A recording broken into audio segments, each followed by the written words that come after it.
ಒಂದು ಸಣ್ಣ ಸ್ಟೋರಿ ಹೇಳ್ಬಿಡ್ತೀನಿ ಇದಕ್ಕೆ ಸುಮ್ಮನೆ. ಅದು ಒಬ್ಬ ಡಕಾಯ್ತಾ ಇರ್ತಾನೆ. ಅವನು ಹೇಗೆ ನರಕ ಸ್ವರ್ಗ ನಾನು ಚೂಸ್ ಮಾಡ್ತೀನಿ ನನ್ನ ಲೈಫ್ನ ಅನ್ನೋದಕ್ಕೆ. ಓಕೆ, ಒಬ್ಬ ಡಕಾಯ್ತಾ ಇರ್ತಾನೆ. ಅವನ ಕೆಲಸ ಏನು, ಕಾಡು ದಾರಿಲಿ ಹೋಗಿ ಬರೋರಿಗೆ ಒಡವೆ ಕಿತ್ಕೊಳ್ಳೋದು, ಅವ್ರ ಬುತ್ತಿ ತಂದಿರೋದನ್ನು ಕಿತ್ಕೊಳ್ಳೋದು, ಅವ್ರ ಪಾಪ ಭಯಸ್ಥರಿದ್ರೆ ಎಲ್ಲ ಕೊಟ್ಬಿಟ್ಟು ಹೊಟ್ಟೋಗ್ತಾರೆ. ಇಲ್ಲದೇ ಇರೋರು ಹೋರಾಡ್ತಾರೆ. ಅವ್ರಿಗೆ ಹೋರಾಡ್ದಾಗ ಏನು ಮಾಡ್ತಾನೆ, ಚಾಕು ಹಾಕ್ತಾನೆ, ಕಿತ್ಕೊಂಡು ಬರ್ತಾನೆ. ಅಷ್ಟೇ ಅಲ್ವಾ ಅವ್ನು ಮಾಡೋ ಕೆಲಸ. ಅವನು ಅದು ಮಾಡ್ತಾ ಮಾಡ್ತಾ ಏನು ಒಂದು ಗುಹೆಯಲ್ಲಿ ಅವನು ಮನೆ ಮಾಡ್ಕೊಂಡಿರ್ತಾನೆ, ಎಲ್ಲ ಒಳಗಡೆ ಡೆಪ್ತಲ್ಲಿ ಕಾಣದೇ ಇರೋ ಥರ. ಸೊ ಇದನ್ನು ಒಬ್ಬ ಕಳ್ಳ ನೋಡ್ತಾ ಇರ್ತಾನೆ. ಅವನ್ನ ನೋಡ್ತಾ ಇರ್ತಾನೆ, ಓ ಇವನ ಹತ್ರ ಚೆನ್ನಾಗೇ ಇದೆ ಗಂಟು ಅಂತ. ಸೊ ಇವನು ಒಂದು ದಿವಸ ಬುತ್ತಿ ಎಲ್ಲ ತಗೊಂಡು ಕಿತ್ಕೊಂಡು ಎಲ್ಲ ತೊಗೊಂಡು ಬಂದು ಇಲ್ಲಿ ಆರಾಮಾಗಿ ರಿಲ್ಯಾಕ್ಸ್ ಆಗಿ ಆ ಬುತ್ತಿನ ತಿಂದು ರೆಸ್ಟ್ ಮಾಡುವಾಗ ಈ ಕಳ್ಳ ಬರ್ತಾನೆ. ಇವನು, ಯಾರೋ ನೀನು ಕೊಡೋದೆಲ್ಲ, ನಾನು ಕಷ್ಟಪಟ್ಟು ಸಂಪಾದನೆ ಮಾಡೋದು, ನಿನಗೆ ಯಾಕೆ ಕೊಡಲಿ ಅಂತ ಬರುತ್ತೆ. ಆಗ ಹೋರಾಡ್ತಾರೆ ಇಬ್ಬರೂ. ಇವನು ಕಳ್ಳ ಏನು ಮಾಡ್ತಾನೆ, ಇವನಿಗೆ ಚಾಕು ಹಾಕ್ಬಿಟ್ಟು ಆ ಗಂಟನ್ನು ಎತ್ಕೊಂಡು ಹೋಗ್ತಾ ಇರ್ತಾನೆ. ಇವನಿಗೆ ಎಲ್ಲಿದೆ ಸ್ಟ್ರಗಲಿಂಗು, ಪ್ರಾಣನೂ ಬೇಕು, ಗಂಟು ಬೇಕು. ಹೋರಾಟದಲ್ಲಿ ಪ್ರಾಣ ಬಿಟ್ಬಿಡುತ್ತೆ. ಪ್ರಾಣ ಬಿಟ್ಟ ತಕ್ಷಣ ಏನಾಗುತ್ತೆ ಗೊತ್ತಾ, ಅದಕ್ಕೆ ಆತ್ಮಹತ್ಯೆ ಮಹಾಪಾಪ ಅಂತ ಹೇಳೋದು. ಬಿಟ್ಟ ತಕ್ಷಣವೇ ಅವನು ಹಿಂಗೆ ಎಚ್ಚೆತ್ಕೋತಾನೆ. ಮತ್ತೆ ಆ ಕಳ್ಳ ಬರ್ತಾನೆ, ಹೋರಾಡ್ತಾನೆ, ಚುಚ್ತಾನೆ, ಹೋಗ್ತಾನೆ. ಎಲ್ಲಿವರೆಗೂ ಅವನ ಆಯುಷ್ ಎಲ್ಲಿವರೆಗೂ ಎಷ್ಟು ವರ್ಷ ಇದೆಯೋ ಅಲ್ಲಿವರೆಗೂ ಅದೇ ರಿಪೀಟ್ ಆಗ್ತಾ ಇರತ್ತಾ? ಹೌದು, ಇದೇ ನರಕ. ಮನಸ್ಸಲ್ಲಿ ಸಿಕ್ಕಾಕೊಂಡಿದ್ದಾನೆ, ಮನಸ್ಸಲ್ಲಿ. Where mind goes energy goes. Mind ಎಲ್ಲಿದೆ, ಎನರ್ಜಿನೂ ಅಲ್ಲೇ ಇದೆ. ಈ ಎರಡು ಬಾಡಿ ಅಲ್ಲೇ ಇದೆ. ಸಿಕ್ಕಾಕೊಂಡು ಒದ್ಲಾಟ.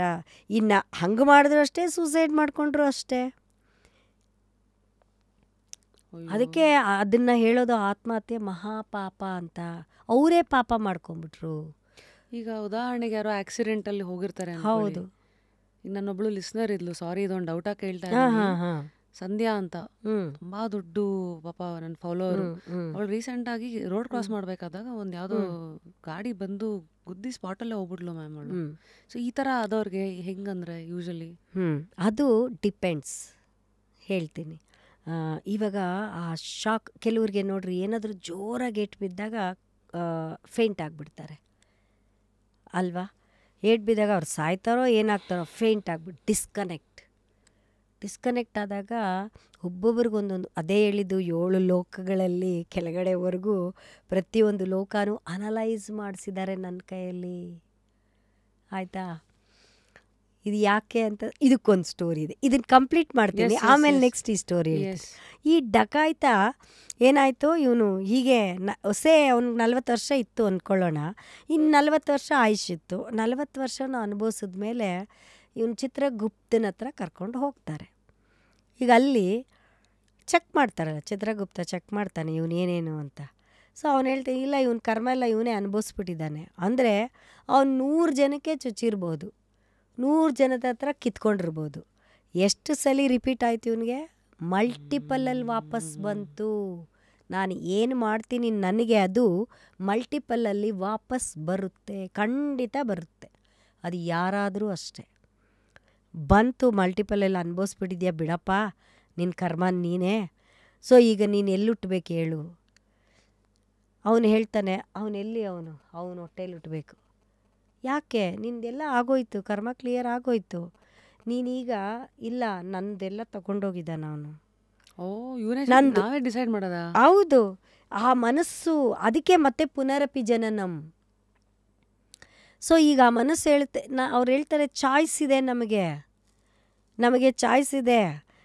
ನೀನು ಮಹಾರಾಜನ ಹೊಟ್ಟೆಲಿ, ಸುಮ್ಮನೆ ಇದು ಕತೆ ಥರ ಹೇಳ್ತಾ ಇದ್ದೀನಿ, ಮಹಾರಾಜನ ಹೊಟ್ಟೆಲಿ ನೀನು ಹುಟ್ಬೋದು, ನೀನು ಇಡೀ ರಾಜ್ಯನೂ ಅನುಭವಿಸ್ತೀಯ, ಒಡವೆನೂ ಅನುಭವಿಸ್ತೀಯ, ಚೆನ್ನಾಗೂ ಇರ್ತೀಯ, ನೋಡ್ಗು ಅಂತ ಹೇಳಿದ್ರೆ, ಇಲ್ಲ ಆ ಎಮೋಷನ್ಸ್, ರಿವೆಂಜ್ ಅಥವಾ ಏನೋ ಒಂದು, ಹೌದು ಅದು ನಂದು, ಅವನದು. ಆದರೆ ಅವನ ಹೊಟ್ಟೆಯಲ್ಲಿ ಹುಟ್ಟಿ ಅವನು ಇನ್ಯಾವುದೋ ಒಳ್ಳೆಯವನಾಗಿಟ್ಟಿರ್ತಾನೆ. ಆವಾಗ ಕಳ್ಳ ತುಂಬ ಒಳ್ಳೆಯವನಾಗ್ಬಿಟ್ಟು ಊರು ಗೌಡ ಆಗಿರ್ತಾನೆ. ಅವನ ಹೊಟ್ಟೆಯಲ್ಲಿ ಹುಟ್ಟಿ ಅವನದಿರೋದೆಲ್ಲ ಕರಗಿಸಿ ಖುಷಿಯಾಗಿ ಹೋಗ್ಬಿಡ್ತಾನೆ. ಓ ಇವನು ಏನು ಪಾಪ ಮಾಡಿದ್ನೋ ಇಂಥ ಮಗುನ ಎತ್ಬಿಟ್ಟಿದ್ದೀನಿ, ನನ್ನ ಆಸ್ತಿ ಎಲ್ಲ ಯಾಕೆ, ಹೋದ ಜನ್ಮದ್ದು. ಹೀಗೆ ಜನ್ಮ ಜನ್ಮಾಂತರದಿಂದ ಮಾಡ್ಕೊಂಬಂದಿರೋ ತಪ್ಪುಗಳು ನಾವು. ಸೊ ಈಗ ಅವನ ಕರ್ಮ ಅವನ ಹೊಟ್ಟೆಲಿ ಹುಟ್ಟಿ ಅವನು ಮತ್ತೆ ಮತ್ತೆ ಮತ್ತೆ ಇದು ನಮ್ಮ ಎಮೋಷನ್ಸ್ ಎನರ್ಜಿ ಕ್ಯಾರಿ ಫಾರ್ವರ್ಡ್ ಜನ್ಮ.